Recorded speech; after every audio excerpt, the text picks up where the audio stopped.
Hello guys, এখন বাজে রাত 2টার মতো। এই মুহূর্তে অবস্থান করছে হাকিমউদ্দিন ঘাটে। আজকে আমাদের গন্তব্য মনপুরা। মনপুরা যাওয়ার জন্য আজকে আমরা বের হয়েছে এই রাতের বেলা। নদীর পাড়ে অবশ্যই একটু ঠান্ডাটা বেশি লাগবেই, কিন্তু ভোলা সদরে এত বেশি ঠান্ডা না। যাই হোক, আচ্ছা চলার পথটা কেমন হয় সবকিছু আপনাদের সাথে শেয়ার করবো। সাথে থাকুন, দেখতে থাকুন জাকির ক্রিয়েশন বেরি। লঞ্চ ঘাটগুলো সবসময় জমজমাট থাকে। এখন লঞ্চ ভিড়বে, এর জন্য প্রত্যেকটি দোকানই বলতে গেলে খোলা আছে। টায়ের পসরা বসিয়ে অনেকে গল্প করছেন, অনেকে খাচ্ছেন, দোকানদাররা অপেক্ষা আছেন ভালো বিক্রি। কোন লঞ্চ ভিড়বে আজকে জানেন?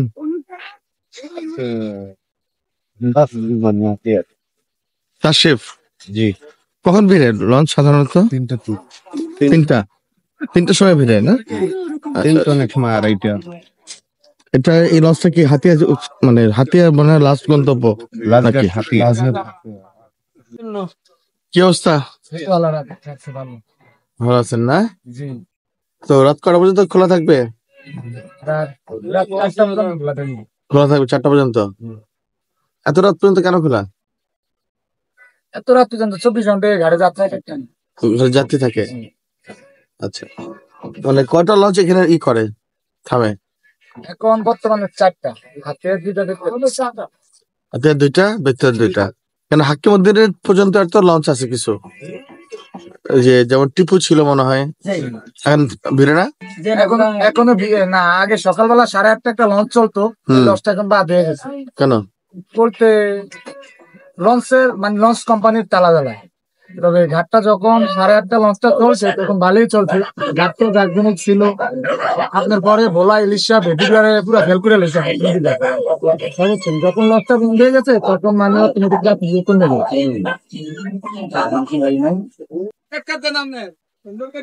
আমরা এখন এই ভাইয়ের দোকান থেকে চা খাচ্ছি।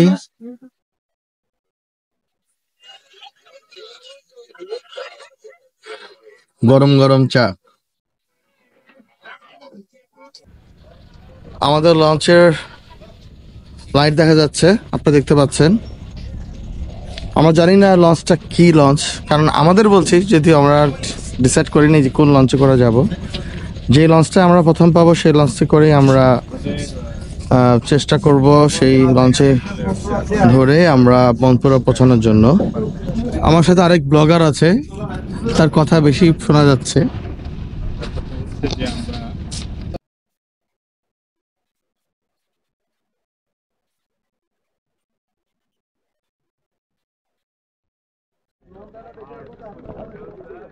আজকে তাশরিফ 2 আর ফারহান 8 পুরা হয়ে হাতিয়া চলে যাবে। যারা লোকাল যাত্রী হয় আমাদের সাথে যাবেন, তাদের উদ্দেশ্যে বলছি আগে যাত্রী নামতে দেবেন, তারপরে উঠবেন। ওটার সময় এখন প্যাসেঞ্জার নামা শুরু হয়েছে।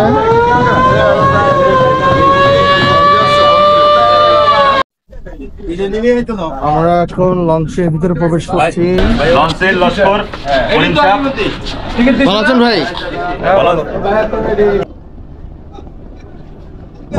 কর্ণফুলী 13 চলে এসছে বেতুয়ার লঞ্চ। এটিও ঘাট দিবে হাকিমউদ্দিনে। হ্যালো গাইস, এখন বাজে রাত 5:25। আমরা আছি তাশরিফ 2 লঞ্চের 316 নম্বর কেবিনে। আর হয়তো 10-15 মিনিটের মধ্যে আমরা পৌঁছে যাব আমাদের লক্ষ্য, যেটা মনপুরাতে।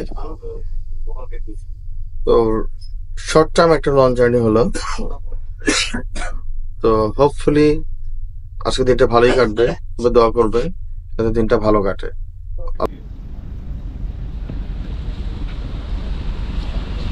এখন সময় 6:05। আকাশটা অনেকটা ক্লিয়ার হয়ে গেছে, এখন সূর্য ওঠার পালা।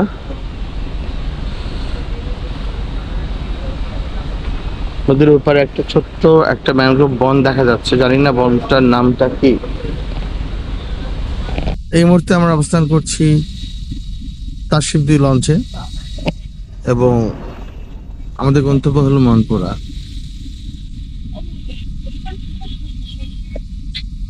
পিছনে বিশাল মেঘনা নদী, আর আমি ব্লগ করছি এই ভোরবেলাতে। আমরা হয়তো আজকে আবার ব্যাক করব, ইচ্ছা আছে একটা লঞ্চে আবার আমরা ব্যাক করব। জাস্ট 6 ঘন্টা থেকে 7 ঘন্টার জন্য আমাদের আজকের এই সফরটা। দেখা যাক কতটুকু মেমোরেবল হতে পারে আজকের এই জার্নিটা।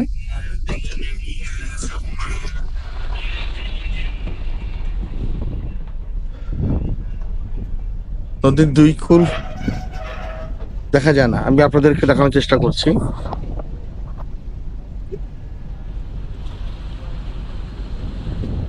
দেখা যায় না। সামনে ফারহান আর্ট লঞ্চ দেখা যাচ্ছে, আর দূরে হালকা একটা আবছার রেখা দেখা যাচ্ছে, ওটাই হলো মনপুরা।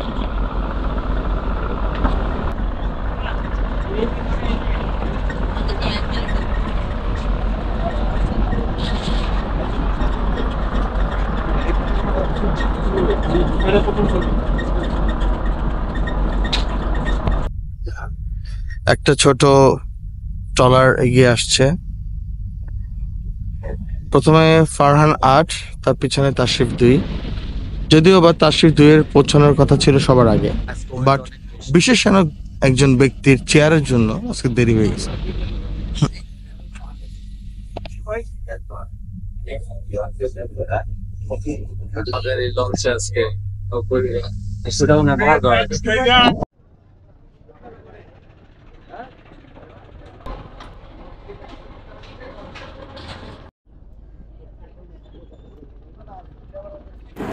ভিউয়ার্স, মনপুরে যে ঘাটটি, সেই ঘাটটির নাম হবে রামনওয়াজ ঘাট। আমি আপনাদেরকে ভুল তথ্য দিয়েছি যে এটি জাহাজমারা ঘাট। মূলত জাহাজমারা ঘাটটি হাতিয়া অবস্থিত।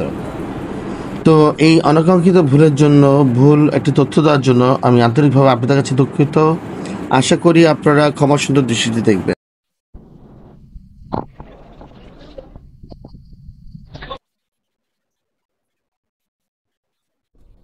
লঞ্চ থেকে নামার প্রস্তুতি চলছে, আপনারা দেখতে পাচ্ছেন সামনে অনেকটা ভিড়, কারণ এই মনপুরা এবং হাতিয়াতেই বেশিরভাগ প্যাসেঞ্জার নামবে। লঞ্চ থেকে নামার পর আমরা যে টিকিট কেটেছিলাম, সেই টিকিটগুলো এই চেকারের হাতে দিয়ে আমাদের বের হয়ে যেতে হবে। এখানে চেকিং চলছে এবং টিকিটগুলো বুঝে নেওয়া হচ্ছে।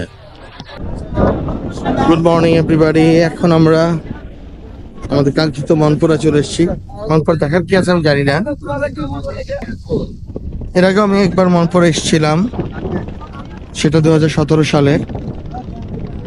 প্রায় 8 বছর পর আবার মনপুরা আসা হলো। তাশরিফ 2 এবং ফারহান 8 লঞ্চটি দাঁড়িয়ে আছে, আমরা এখনো ঘাটে অবস্থান করছি। আমরা যাব হাজিরহাটের দিকে। আপনার সাথেই থাকুন এবং দেখতে থাকুন জাকির ক্রিয়েশন ভিডি।